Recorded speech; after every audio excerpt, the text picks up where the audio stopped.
Alhamdulillah, puji dan syukur senantiasa kita panjatkan pada Allah Subhanahu wa taala. Salat dan salam pada Rasulullah Muhammad sallallahu alaihi wasallam.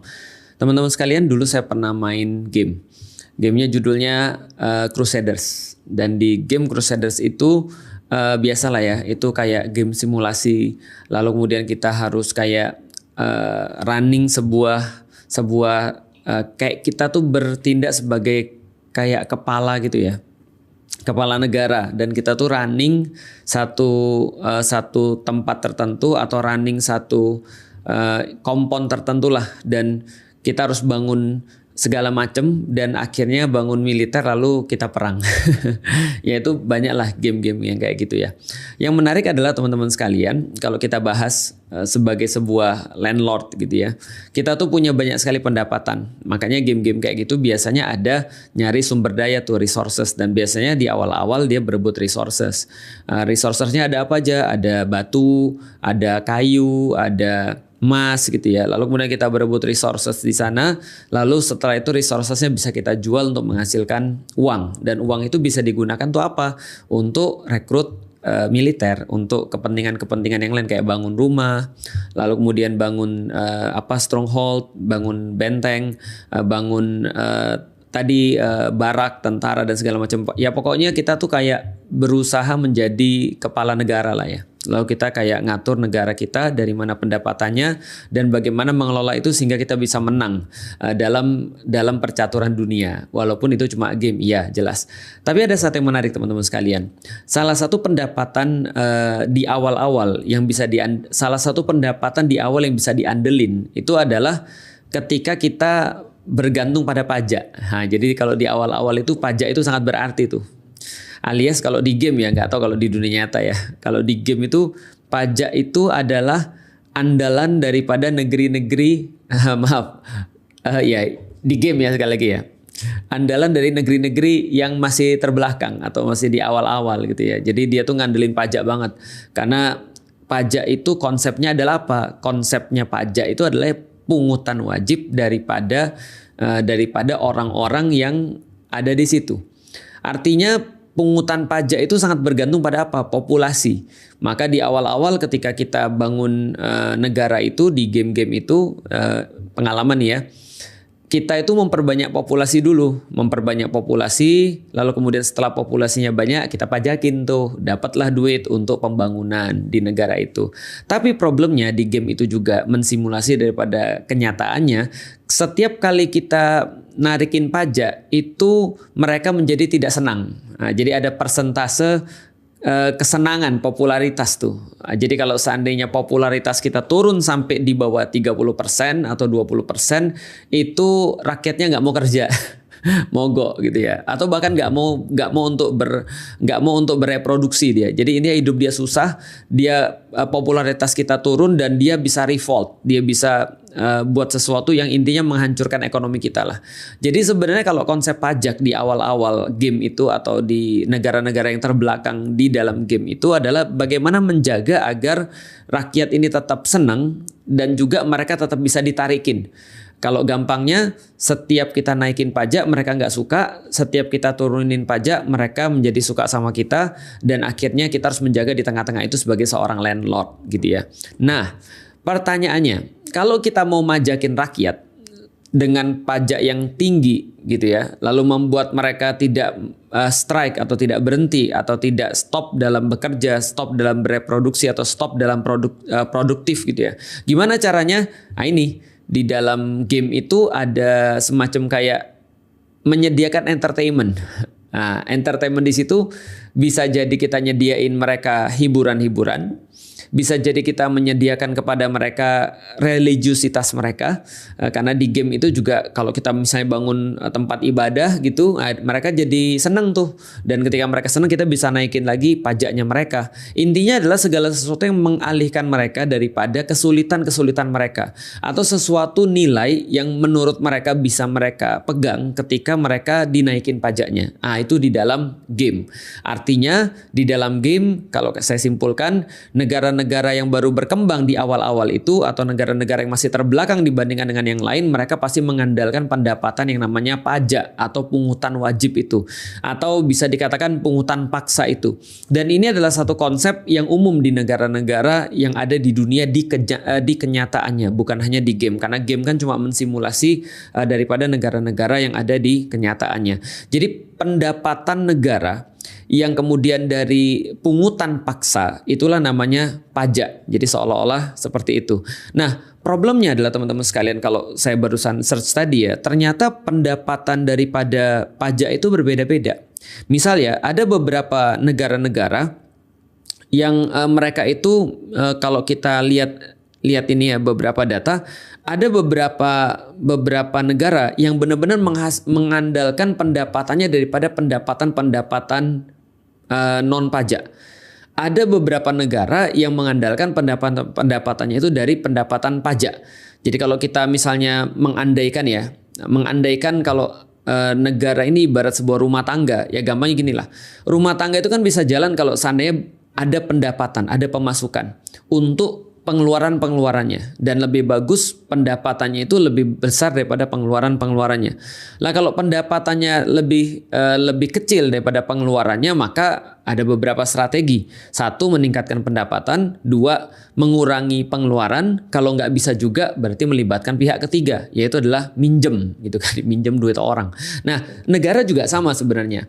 Pendapatan negara itu dari apa aja? Ya yang umum ya, pendapatan pajak, pendapatan non pajak, jadi pendapatan tarikan paksa. Yang kedua pendapatan selain itu. Yang ketiga adalah minjem. Kalau gampangnya seperti itu ya, kalau misalnya kita mau pikir simpel. Nah, kalau kita bicara seperti itu ya bervariasi. Misal kayak di Indonesia. Indonesia itu kalau kita lihat, menurut beberapa data itu 75-85%. Nanti coba dilihat lagi seperti apa yang realnya. 75-85% itu pendapatannya dari pendapatan pajak. Sehingga sekitar berapa? 15-25% itu pendapatannya daripada non pajak. Artinya Indonesia itu kalau misalnya pajaknya mandek, Indonesianya mandek. Dan utang Indonesia itu sangat besar sekali. Karena Indonesia tuh udah sekarang utangnya lebih daripada 8.500 triliun gitu. Jadi bayangin aja ya, 8.500 triliun gitu. Jadi kalau dibagi ke 275 juta ya kita sudah bisa dapat per kepala berapa tuh nanggung utangnya, termasuk bayi-bayi yang baru lahir. Nah, karena Indonesia ini pendapatannya lebih banyak dari pajak, nggak seperti negeri-negeri yang lain, dan by the way pendapatan pajak itu tinggi, itu mengartikan atau mengindikasikan bahwa negara ini nggak beres. Kenapa negara ini nggak beres? Karena dia tidak punya pendapatan selain daripada majakin atau maksa, memungut secara paksa orang-orangnya sendiri. Kira-kira seperti itu ya. Nah, yang lucu adalah Indonesia itu termasuk negeri yang banyak sekali sumber daya alamnya. Indonesia itu kaya akan minyak, Indonesia itu kaya akan batu bara, Indonesia itu kaya akan tambang-tambang yang lain gitu ya. Tapi lucunya Indonesia itu pendapatan non pajaknya cuma 15% sampai 25%. Dan teman-teman bisa bandingin misalnya dengan Arab Saudi misalnya, yang memang pergantungan pada sektor non pajaknya itu besar sekali, atau mungkin negara-negara maju yang lain, coba nanti di search aja gitu ya. Nah, dan baru-baru ini yang kita lihat, kita tahu bahwasanya Indonesia tuh mau naikin pajak 12%, hampir pasti tuh 12%. Bahkan ini menjadikan pajak PPN-nya itu, pajak pertambahan nilainya itu sekitar 12% itu berarti yang termasuk tertinggi di ASEAN. Tadi datanya sudah kita buka, itu Filipina itu sekitar berapa? 12% ya. Filipina 12%, Indonesia naik jadi 12%, Kamboja, Laos, Vietnam, Malaysia 10%, Singapura 9%. By the way, kita tambahin lagi, coba bandingin pendapatan orang-orang Singapura sama pendapatan orang-orang Indonesia dan lihat sejauh apa, dan PPN-nya lihat kita lebih besar daripada Singapura 3%. Timur Leste 2,5%, Thailand 7%. Nah, ini adalah yang kita bisa lihat. Mungkin orang-orang bilang itu kan cuma 1%, nah itu berarti nggak ngerti sama sekali tentang ekonomi. Dalam ekonomi 1% itu pengaruh banget. Bahkan kalau kita lihat pertumbuhan ekonomi misalnya 5% dianggap sebagai sesuatu yang sehat. Misalnya kita nggak bahas tentang seperti apa benar atau salahnya, enggak, itu urusan orang-orang yang ahli lah. Tapi 5% itu kalau bisa turun dari 4% jadi 4%, itu cuma 1% juga, atau naik jadi 6%, itu juga 1% juga. Tapi itu berimpact yang sangat besar sekali. PPN juga sama, meskipun dia naik cuma dalam tanda kutip 1%, itu menurut beberapa perhitungan teman-teman yang ahli, itu naiknya realnya bukan 1% tapi 9%. Tapi kenyataan di lapangannya itu bisa lebih parah daripada 9% kenaikannya. Karena pajak itu kan nggak cuma ditarik satu PPN itu, dan nggak cuma mempengaruhi beberapa orang.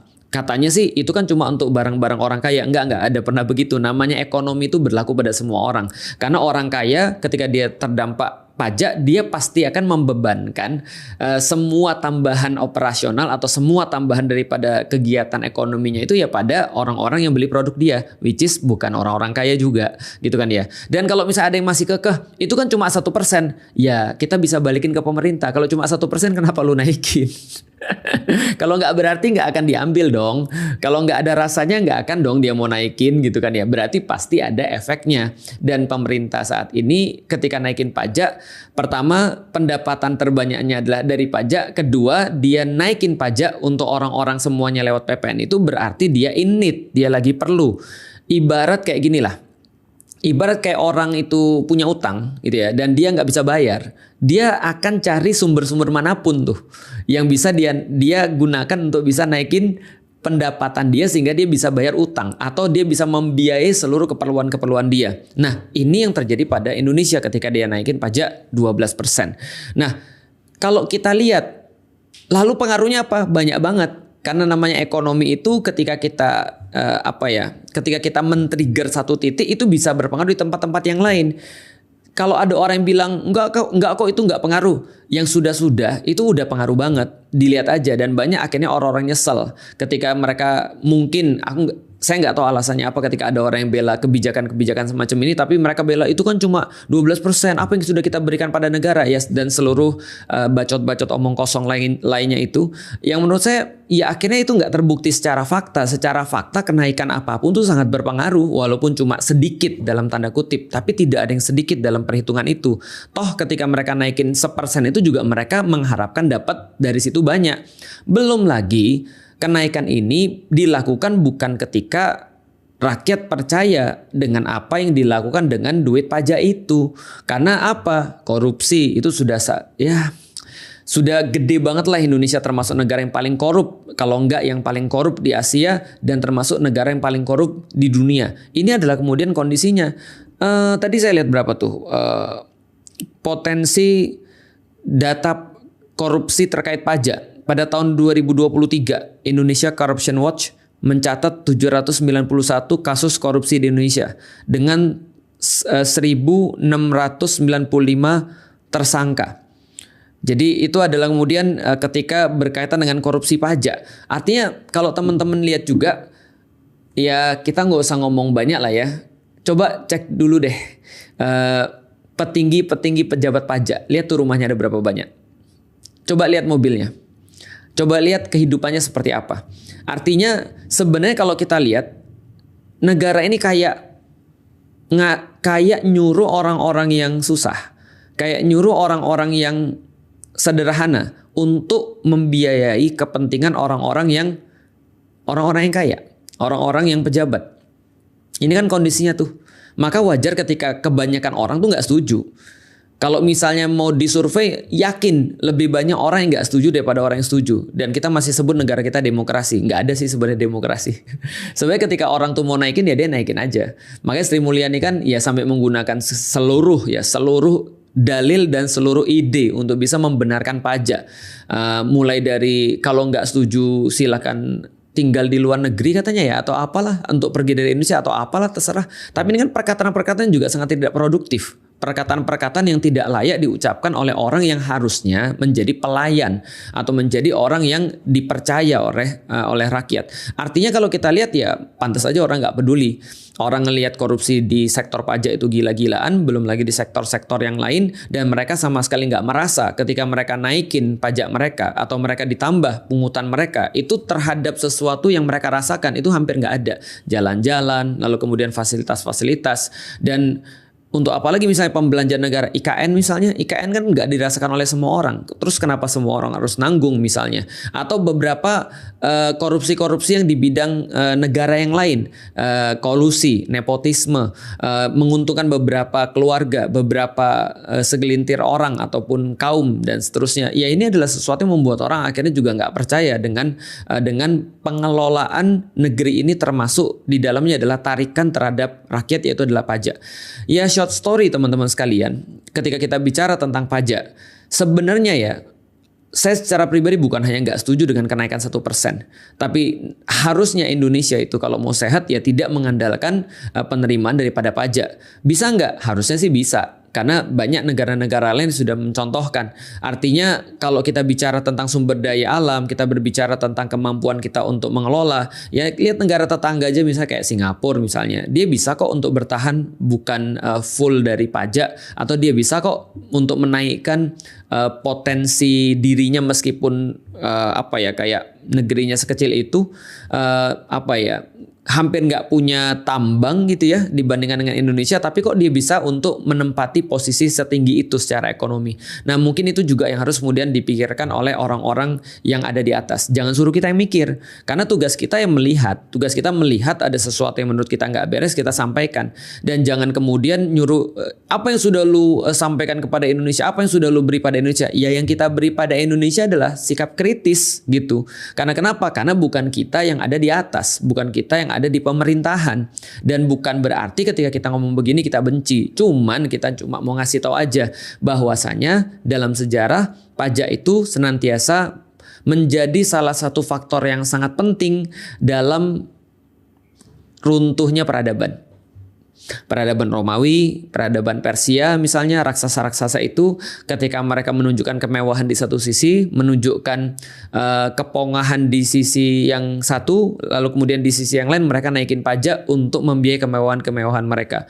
Mereka tidak bisa menunjukkan kepada rakyat, trust rakyat kepada mereka dengan melakukan hal-hal yang tidak baik gitu kan ya, hal-hal yang tidak populer, penyelewengan, lalu kemudian digunakan untuk bermewah-mewahan tadi dan seterusnya. Tapi di saat yang sama pajak malah dinaikin. Di situ kemudian rakyat merasa sangat tidak puas dan akhirnya mungkin memutuskan ketika sudah tidak percaya ya kalau di dalam game ya udah ekonomi menjadi hancur ketika rakyat sudah banyak yang tidak puas.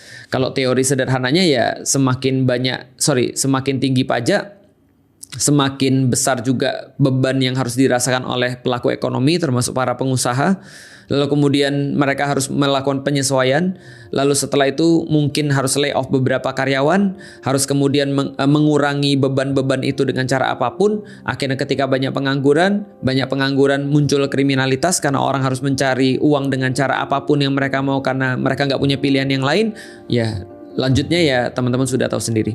Mudah-mudahan ini menjadi sebuah pendidikan bagi kita. Kita nggak berharap sih pemerintah juga dengerin orang kayak saya. Orang saya kan nggak paham tentang ekonomi ya. Orang-orang yang lebih paham tentang ekonomi, orang-orang yang lebih tahu tentang ekonomi, mereka semua sudah menunjukkan dan memberikan tentunya pembahasan-pembahasan yang lebih detail, pembahasan-pembahasan yang lebih masuk akal, mungkin walau misal. Tapi yang cuma kita bisa lakukan sebagai seorang yang mungkin ya merasakan, sebagai orang yang terdampak, ya ini bisa kita sampaikan. Kita nggak berharap mereka juga mau untuk mendengarkan kita, tapi setidaknya ini bisa jadi sebuah forum, ini bisa jadi sebuah ruang, ini bisa jadi sebuah momen untuk senantiasa mencerdaskan diri kita.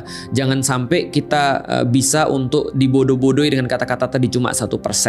Kita bisa dibodohi dengan misalnya apa yang bisa kita berikan untuk negara. Sementara kita nggak ngerti seperti apa hak dan kewajiban kita sebagai seorang citizen atau rakyat, dan juga mereka tidak pernah diajarkan hak dan kewajiban mereka sebagai seorang pemimpin.